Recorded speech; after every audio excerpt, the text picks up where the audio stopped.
Hello food lovers, welcome to our channel. నేను మీ రాణి ఎర్రంశెట్టి. ఈరోజు మైదా పిండితో టేస్టీగా చిన్న చిన్న పునుగులు అనేవి చేసి చూపిస్తానండి. మీరు వీడియోని స్కిప్ చేయకుండా లాస్ట్ వరకు చూడండి. అలాగే అంతకు ముందుగా నా ఛానల్ని మీరు ఫస్ట్ టైం చూస్తున్న వారైతే రన్ అవుతున్న వీడియో కింద రెడ్ కలర్లో సబ్స్క్రైబ్ అనే ఆప్షన్ ఉంటుంది కదా, దానిని టచ్ చేసి ఏఎల్ఎల్ ఆల్ అనే బెల్ ఐకాన్ని కూడా యాక్టివేట్ చేయండి. నేను పెట్టబోయే రెసిపీస్ అన్నీ కూడా ఏ రోజు రెసిపీ ఆ రోజు మీ ఫోన్కు నోటిఫికేషన్ వస్తుంది, ఓపెన్ చేసి చూసుకోవచ్చు. ఫ్రెండ్స్, మనం పప్పు బియ్యం నానబెట్టుకుని రుబ్బుకునే టైం లేనప్పుడు, పిల్లలకు టిఫిన్ చేయాలి అని అనుకున్నప్పుడు అప్పటికప్పుడే మనం ఈ ప్రాసెస్ అనేది స్టార్ట్ చేసేసుకుని మనం కుక్ చేసి పిల్లలకి సర్వ్ చేయొచ్చండి. చాలా ఈజీ అండి ఇది. మనం పిండి ఎక్కువగా నానబెట్టుకోవాల్సిన అవసరం లేకుండానే ఈజీగా మనం ప్రిపేర్ చేసేసుకోవచ్చు. ఆ ప్రాసెస్ అంతా కూడా నేను చూపిస్తాను, మీరు వీడియోని స్కిప్ చేయకుండా చూడండి. మనం బజార్ నుంచి మైసూర్ బోండాలు తెచ్చుకుంటూ ఉంటాం కదా, హోటల్స్లో కానీ మనం బయటికి వెళ్ళినప్పుడు కూడా హోటల్స్లో కూడా మనం తింటూ ఉంటాం కదా. అవి వేడి మీదే మనం తినగలం, కానీ కొంచెం చల్లారాయంటే మనం అస్సలు తినలేమండి. తినడానికి చాలా కష్టపడాల్సి వస్తుంది. లోపల పిండి అనేది అలాగే ఉంటుంది, అస్సలు ఉడకదు. లోపల గుల్లగుల్లగా రాకుండా గట్టిగా ఉంటాయి. బోండాలు అనేవి మనం తుంచినప్పుడు అసలు కరెక్ట్గా ఓపెన్ అవ్వండి, చాలా గట్టిగా అనిపిస్తాయి. మనం ఇలా ఇంటి దగ్గర ప్రిపేర్ చేసుకున్నట్లయితే ఇవి చాలా సాఫ్ట్గా వస్తాయండి. లోపల చక్కగా గుల్లగుల్లగా పిండి అనేది బాగా ఉడుకుతుంది. అంతేకాకుండా పైన చక్కగా క్రిస్పీగా వస్తాయి. ఆయిల్ అనేది అస్సలు పీల్చదండి. మనం ఇంట్లో ప్రిపేర్ చేసుకుంటే హైజెనిక్గా మనం పిల్లలకి సర్వ్ చేయొచ్చు కదా. మీరు వీడియో చూస్తుంటేనే అర్థమయ్యే ఉంటుందండి లోపల ఎంత సాఫ్ట్గా వచ్చిందో కదా. ఈ ప్రాసెస్ అంతా కూడా నేను ఎలా చేయాలో మీకు చెప్తానండి. మనం ఇంకా ఒకసారి ఇవి ట్రై చేసామంటే ఇంకా బండి మీద నుంచి తెచ్చుకోవాల్సిన అవసరం లేకుండానే ఇంట్లోనే ప్రిపేర్ చేసుకోవాలి అనుకుంటాం. మనం దోశలు ఇడ్లీలకి పిండి లేనప్పుడు ఇలా ఈజీగా ప్రాసెస్ అనేది చేసేసుకోవచ్చు. మీకు కూడా ఖచ్చితంగా ఈ వీడియో అనేది నచ్చుతుందండి, లైక్ చేయండి. ఇంకా ప్రాసెస్ స్టార్ట్ చేద్దామండి. ఇలా ఒక కప్పు పెరుగు తీసుకుని ఒక ఖాళీగా ఉన్న గిన్నెలో వేసుకోండి. మనం ఏ కప్పుతో అయితే పెరుగు తీసుకున్నామో అదే కప్పుతో మైదా కూడా తీసుకోవాలండి. 1 టీ స్పూన్ జీలకర్ర, 2 టేబుల్ స్పూన్లు ఆయిల్ కూడా వేసుకుని చిటికెడు వంట సోడా వేసుకోండి. ఇవన్నీ కూడా పెరుగులో కలిసే వరకు కలుపుకుందామండి. ముందుగా పెరుగులో వంట సోడా, జీలకర్ర, కుకింగ్ ఆయిల్ కూడా బాగా కలవాలి.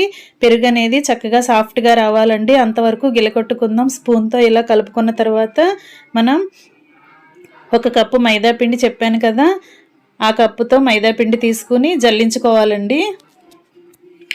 పిండిని ఇలా జల్లించుకున్నట్లయితే పునుగులు అనేవి చక్కగా సాఫ్ట్గా వస్తాయండి. ఇప్పుడు మనం పెరుగులో ఈ పిండిని బాగా కలుపుకోవాలి. వాటర్ అనేది అప్పుడే పోయకూడదు. పిండిలో బాగా కలిసే వరకు, పెరుగులో బాగా కలిసే వరకు ఈ పిండిని కలుపుకుందామండి. అవసరాన్ని బట్టి వాటర్ కొంచెం కొంచెంగా యాడ్ చేసుకుందాం. ఎక్కువగా జారుగా కలిపారంటే పునుగులు అనేవి ఆయిల్ ఎక్కువగా పీల్చేస్తాయి, తినడానికి కొంచెం ఇష్టపడరు కదా. చాలామంది ఆయిల్ ఫుడ్ని ఎక్కువ ఇష్టపడరు కదా. అలా జారుగా కలపకుండా కరెక్ట్గా కలుపుకోవాలి. ఇలా బాగా కలుపుకున్నాం కదా, ఇలా ఒక 10 నిమిషాలు నానబెట్టుకుందామండి. మనం ఎక్కువగా నానబెట్టాల్సిన పని లేదండి, ఎందుకంటే పిండిని కలుపుకునేటప్పుడు మనం హాట్ వాటర్ అనేవి యూజ్ చేసుకోవాలి. మనకి ఎక్కువగా టైం లేదు, అప్పటికప్పుడు చేసేసుకోవాలి అనుకున్నప్పుడు పెరుగు కూడా పుల్లటి పెరుగు ఉండకపోతే ఫ్రెష్ పెరుగుతో కూడా ఈ పునుగులు అనేవి వేసేసుకోవచ్చు. కమ్మటి పెరుగు అయినా సరే పర్లేదు, కానీ పిండి కలుపుకునేటప్పుడు వాటర్ని మాత్రం వేడివేడిగా తీసుకోవాలి. వేడి నీళ్ళతో కలిపితేనే పిండి అనేది గుల్లగుల్లగా వస్తుంది, సాఫ్ట్గా పొంగుతుందండి. ఇప్పుడు 1 టీ స్పూన్ పసుపు వేసుకుని పిండిని బాగా కలుపుకోవాలి. అలాగే టేస్ట్కి సరిపడా సాల్ట్ కూడా వేసుకుని పిండిని ఎంత బాగా కలిపితే పునుగులు అనేవి అంత బాగా వస్తాయండి. ఇప్పుడు స్టవ్ వెలిగించుకుని కళాయి పెట్టుకుని డీప్ ఫ్రైకి సరిపడా ఆయిల్ పోసుకుందాం. ఆయిల్ కాగిన తర్వాత మనం చేతిని వాటర్లో బాగా తడుపుకోవాలండి. పునుగులు వేసేటప్పుడు ముందుగా చేతిని వాటర్తో తడుపుకుని ప్రాసెస్ అనేది స్టార్ట్ చేయాలి. ఇలా మనకి కావాల్సిన సైజులో కొంచెం కొంచెంగా పిండి తీసుకుని కావాల్సిన సైజులో పునుగులు అనేవి వేసుకోవాలి. ఇవి చాలా చాలా టేస్టీగా ఉంటాయండి. ఆయిల్ అనేది కూడా ఎక్కువగా పీల్చవు, అలాగే టేస్ట్ కూడా చాలా చాలా బాగుంటుంది. ఇలా ఆయిల్కి కరెక్ట్గా సరిపోయినన్ని వేసుకోండి. ఎక్కువగా వేసారంటే అవి ఫ్రై అవుతున్నప్పుడు కరెక్ట్గా ఫ్రై అవ్వకుండా అక్కడక్కడ పచ్చి పచ్చిగా అనిపిస్తాయండి. ఇలా ఖాళీగా వేసుకున్నట్లయితే ఈవెన్గా అన్నీ కూడా కరెక్ట్గా ఫ్రై అవుతాయి. ఇలా కలర్ చేంజ్ అయిన తర్వాత క్రిస్పీగా వచ్చిన తర్వాత వాటిని అన్నిటినీ తీసుకుని ఒక ప్లేట్లో పెట్టేసుకుందామండి. మనం ఇలా ఒకసారి ట్రై చేసామంటే మనం బండి దగ్గర పునుగుల్ని తెచ్చుకోవటానికి అస్సలు ఇష్టపడమండి. పిల్లలకి కూడా తెచ్చి పెట్టాం, మనం ఇంట్లోనే ఈజీగా చేసి పెట్టాలనుకుంటాం, అంత టేస్టీగా ఉంటాయి. ఇలా మనం కలిపి పెట్టుకున్న పిండి అంతా కూడా కొంచెం కొంచెంగా వేసుకుని ఇలా ఆయిల్లో డీప్ ఫ్రై చేసుకోవాలండి. నేను మినప్పప్పు బియ్యంతో నానబెట్టుకుని కూడా పునుగులు అనేవి ఒక వీడియోలో చేశాను. ఆ లింక్ కూడా మీకు డిస్క్రిప్షన్లో కింద లింక్ పెడతానండి. అది కూడా మీకు నచ్చితే రెసిపీ అనేది ట్రై చేయండి. మనకి టైం లేనప్పుడు ఇలా మైదా పిండితో చేసుకోవచ్చు. అలాగే టైం ఉంది అనుకుంటే పిల్లలు ఈవినింగ్ స్కూల్కి నుంచి వచ్చే సరికల్లా మనం పప్పు బియ్యం నానబెట్టుకుని పిండి రుబ్బుకుని కూడా ఈవినింగ్ టైం కల్లా మనం చిన్న పునుగులు అనేవి చేసి పెట్టొచ్చు వాళ్ళకి. అవి కూడా చాలా చాలా సాఫ్ట్గా చక్కగా ఉంటాయండి. ఆయిల్ అనేవి అస్సలు ఎక్కువగా లాగో, తింటుంటే చాలా ఎక్కువగా తినాలనుకుంటారు. పిల్లలు కూడా చాలా ఇష్టంగా తింటారండి. ఆ పునుగుల లింక్ కూడా నేను కింద డిస్క్రిప్షన్లో పెడతాను, మీకు నచ్చితే ఫాలో అవ్వచ్చు. ఇంకా రెడీ అయిపోయినాయండి మైదా పిండితో పునుగులు. చాలా చాలా టేస్టీగా ఉంటాయండి. ఇవి తినటానికి పల్లీ చట్నీ కానీ లేదంటే అల్లం పచ్చడి ఉంటుంది కదా, మనం బయట నుంచి తెచ్చుకున్నప్పుడు పల్లీ చట్నీతో పాటు అల్లం చట్నీ కూడా వారు ఇస్తూ ఉంటారు కదా.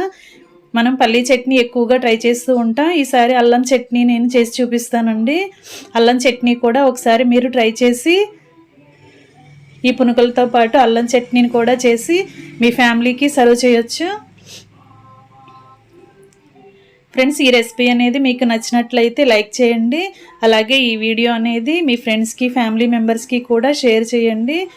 మీరు కనుక నా ఛానల్ని ఫస్ట్ టైం చూస్తున్న వారైతే రన్ అవుతున్న వీడియో కింద రెడ్ కలర్లో సబ్స్క్రైబ్ అనే ఆప్షన్ ఉంటుంది కదా, దానిని టచ్ చేసి ఏఎల్ఎల్ ఆల్ని బెల్ ఐకాన్ని కూడా యాక్టివేట్ చేయండి. నేను పెట్టబోయే రెసిపీస్ అన్నీ కూడా ఏ రోజు అంటే ఆ రోజు మీ ఫోన్కి నోటిఫికేషన్ వస్తుంది. ఫ్రెండ్స్, ఇలా అల్లం చట్నీతో కూడా మనం సర్వ్ చేసుకుని టేస్ట్ చేయొచ్చండి. ఎప్పుడు పల్లీ చట్నీ కాకుండా అల్లం చట్నీ కూడా నేను చేసి చూపిస్తాను. వీడియోని ఎక్కడ స్కిప్ చేయకుండా మీరు లాస్ట్ వరకు చూడండి. అల్లం చట్నీని చాలా చాలా టేస్టీగా ఈజీగా నేను కొత్తగా నేర్చుకునే వారికి కూడా ఈజీగా అర్థమయ్యేలా చెప్తాను. ఇలా లోపల చక్కగా గుల్లగుల్లగా వచ్చాయి కదా, ఎంతో టేస్టీగా ఉండే మైసూర్ బొండలు రెడీ అయిపోయాయండి. ఇంకా మీరు కుక్ చేసి మీ ఫ్యామిలీకి సర్వ్ చేయొచ్చు. మీకు వీడియో చూస్తుంటేనే అర్థమయ్యే ఉంటుంది కదా ఎంత టేస్టీగా వచ్చాయో అనేది. ఇప్పుడు అల్లం చట్నీ ప్రాసెస్ చూద్దామండి. ఈ చట్నీ కూడా చాలా చాలా సింపుల్ అండి. ఈజీగా మనం చేసేసుకుని ఒక బాక్స్లో స్టోర్ చేసుకుంటే 15 డేస్ నుంచి 1 మంత్ వరకు కూడా చాలా టేస్టీగా కమ్మగా ఫ్రెష్గా ఉంటుందండి. నిల్వ ఉన్న కొద్దీ కూడా చట్నీకి టేస్ట్ అనేది పెరుగుతుంది. ఆ ప్రాసెస్ చూద్దాం, వీడియోని స్కిప్ చేయకండి. స్టవ్ వెలిగించుకుని కళాయి పెట్టుకుని 2 గరిటెలు ఆయిల్ పోసుకుని 1 కప్పు ఎండుమిర్చి వేసుకోండి. ఎండుమిర్చికి తొడిమెలు తీసుకుని ఆయిల్లో కొంచెం సేపు ఫ్రై చేసుకోండి. ఎక్కువగా ఫ్రై అయ్యిందంటే కలర్ చేంజ్ అయ్యి బ్లాక్గా అయిపోతాయి, చట్నీకి టేస్ట్ అనేది పోతుంది. కొంచెంగా ఫ్రై అయిన తర్వాత అవన్నీ కూడా ఒక గిన్నెలో పెట్టేసుకోవాలి. ఇప్పుడు అదే కళాయిలో 2 టేబుల్ స్పూన్లు అల్లం ముక్కలు తీసుకుని వేసుకోండి. ఇప్పుడు ఒక 1/2 టీ స్పూన్ జీలకర్ర, 1/2 టీ స్పూన్ మెంతులు వేసుకుని ఒక 5-6 వెల్లుల్లి రెబ్బలు కూడా వేసుకోండి. అల్లం వెల్లుల్లి కూడా పచ్చివాసన పోయే వరకు చక్కగా ఫ్రై చేసుకోవాలండి ఆయిల్లో. ఇలా బాగా ఫ్రై అవుతుంది కదా, అల్లం ఫ్రై అయిన తర్వాత కమ్మటి వాసన వస్తుంది. అంతవరకు ఫ్రై చేసుకుని అవన్నీ కూడా తీసుకుని ఎండుమిర్చి పెట్టుకున్న గిన్నెలో వేసేసుకుందామండి. ఇవన్నీ కూడా ఆ గిన్నెలోకి తీసేసుకుందాం. ఇంకా స్టవ్ ఆఫ్ చేసేసుకుందామండి. ఇప్పుడు ఇవన్నీ బాగా చల్లారిన తర్వాత మిక్సీ జార్ తీసుకుని అవన్నీ కూడా దాంట్లో వేసుకుందాం. ఫ్రెండ్స్, ఈ చట్నీ అనేది టేస్ట్ చాలా బాగుంటుందండి. టిఫిన్స్లో బాగా ఇష్టంగా తినొచ్చు. ఇప్పుడు ఎండుమిర్చిలో టేస్ట్కి సరిపడా గల్లు ఉప్పు వేసుకోవాలి. ఇప్పుడు మిరపకాయల ఘాటును బట్టి మీరు చింతపండు అనేది క్వాంటిటీ తీసుకోవాలండి. ఘాటుగా ఉన్న మిర్చి అయితే పెద్ద నిమ్మకాయ సైజ్ అంతా చింతపండును తీసుకోండి. ఘాటు తక్కువగా ఉంటే చిన్న నిమ్మకాయ సైజ్ అంతా చింతపండును తీసుకుని దానిలో వేడివేడి నీళ్లు పోసుకుని నానబెట్టుకోండి. ఇప్పుడు ఏ కప్పుతో ఎండుమిర్చి తీసుకుంటే అదే కప్పుతో బెల్లం తురుము తీసుకోవాలండి. ఇవన్నీ కూడా గ్రైండ్ చేసుకుందాం. వాటర్ అనేవి యాడ్ చేయకుండా ఇలా పొడి పొడిగానే ఇవన్నీ కూడా గ్రైండ్ చేసుకోవాలి మనం. ఎందుకంటే మిర్చిలో ఉన్న మిరపకాయల్లో ఉన్న గింజలతో సహా మొత్తం గ్రైండ్ అవ్వాలండి. మొత్తం పౌడర్లా అయిపోవాలి. వాటర్ అనేవి యాడ్ చేస్తే గింజలు నలగవు. అందుకే వాటర్ లేకుండా గ్రైండ్ చేసుకుని చింతపండు కూడా బాగా దాంతోపాటు గ్రైండ్ అయిన తర్వాత అదంతా కూడా తీసుకుని గిన్నెలో పెట్టేసుకుందామండి. ఒకసారి టేస్ట్ చూసుకొని సాల్ట్ చాలకపోతే యాడ్ చేసుకోవచ్చు. మీరు జాగ్రత్తగా చూసారంటే ఎండుమిర్చిలో గింజలు కూడా చక్కగా గ్రైండ్ అయ్యాయి కదా, గింజలు అనేవి మనకు కనిపించట్లేదు కదా. ఇప్పుడు రెడీ అయిన చట్నీని, గ్రైండ్ అయిన చట్నీని ఒక గిన్నెలో పెట్టేసుకుందామండి. ఇలా రెడీ అయిన చట్నీకి పోపు అనేది యాడ్ చేసుకుంటే చట్నీ టేస్ట్ అనేది చాలా చాలా బాగుంటుంది. అంతేకాకుండా ఎక్కువ రోజులు కూడా మనం స్టోర్ చేసుకోవచ్చు.